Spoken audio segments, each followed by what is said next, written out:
الحمدللہ وکفا والصلاة والسلام علی عبادہ الذین اصطفى اما بعد فاعوذ باللہ من الشیطان الرجیم بسم اللہ الرحمن الرحیم اللہم صلی علی محمد وعلی آل محمد کما صلیت علی ابراہیم وعلی آل ابراہیم انکا حمید مجید اللہم بارک علی محمد وعلی آل محمد کما بارکت علی ابراہیم وعلی آل ابراہیم انکا حمید مجید ربنا آتنا فی الدنیا حسنۃ وفی الآخرۃ حسنۃ وقنا عذاب النار۔ میرے دوستو، پہلے تو میں آپ سے گزارش کروں گا کہ آپ میری اس ویڈیو کو مکمل طور پر دیکھیں تاکہ میں جو آپ کو بتانا چاہتا ہوں مکمل طور پر بتا سکوں اور سمجھا سکوں۔ دوستو، چلتے ہیں اپنے اصل عنوان کی طرف کہ رب العزت سے، اللہ تعالیٰ سے ہماری دعا ہے اللہ تعالیٰ ہماری دنیا کو بھی اچھا کر دے اور آخرت کو بھی احسن کر دے۔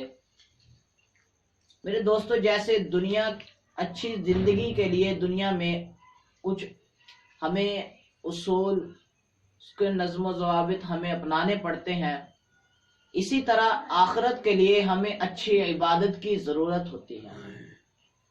سب سے پہلے تو میں آپ کو یہ بتاؤں گا کہ عبادت کسے کہتے ہیں اور عبادت کیسی ہونی چاہیے۔ عبادت تین طرح سے ہونی چاہیے کہ عبادت کس جگہ کی جائے، نمبر ایک۔ نمبر دو، کہ عبادت کس وقت کی جائے۔ نمبر تین، کہ عبادت کس سے پوچھ کر کی جائے۔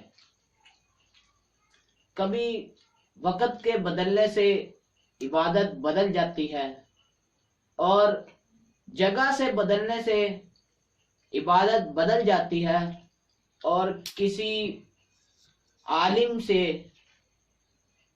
نہ پوچھنے کی وجہ سے بھی عبادت بدل جاتی ہے۔ ناظرین، آج ہمارا جو اصل عنوان ٹاپک جو ہے وہ ہے شب برات۔ شب کا معنی آپ کو پتا ہوگا کہ شب رات کو کہتے ہیں اور برات کا معنی ہے بری ہونا، یعنی جو لوگ اس رات میں توبہ استغفار کرتے ہیں اللہ تعالیٰ انہیں گناہوں سے چھٹکارا پا دیتے ہیں۔ لیکن ناظرین، اس رات میں ہمیں کرنے کے لیے کیا احکام ہے، ہم نے کیا کرنا ہے، یہ میں آپ کو اس ویڈیو میں بتاؤں گا۔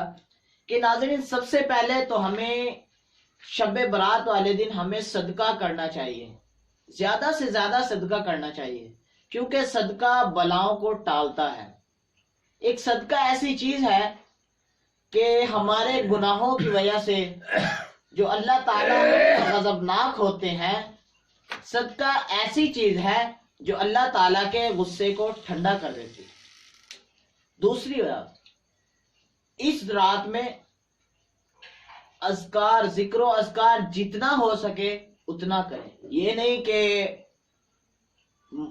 اجتماعی طور پر ذکر و اذکار کیا جائے یا اجتماعی نوافل پڑھے جائیں یا اجتماعی طور پر قبرستان جایا جائے، اس سے تھوڑا سا پرہیز کریں، کیونکہ شریعت کی ایک حد ہوتی ہے اور اگر ہم اس حد کو کراس کر جائیں تو ہم بدعت میں شمار ہو سکتے ہیں۔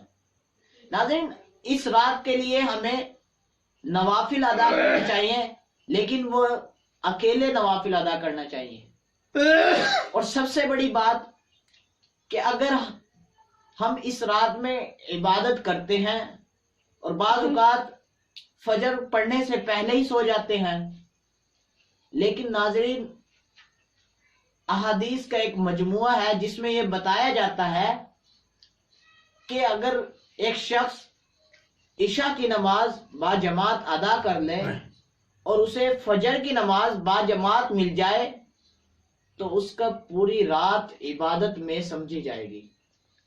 لیکن ہم کچھ ایسا کرتے ہیں کہ رات کو تو پوری عبادت کر لیتے ہیں، لیکن فجر کے ٹائم نماز سے پہلے ہی ہم سو جاتے ہیں رات کو نیند کے غلبے کی وجہ سے۔ اس لیے ہمیں یہ چاہیے کہ رات کو جتنی ہو سکے عبادت کریں، ذکر و اذکار کریں،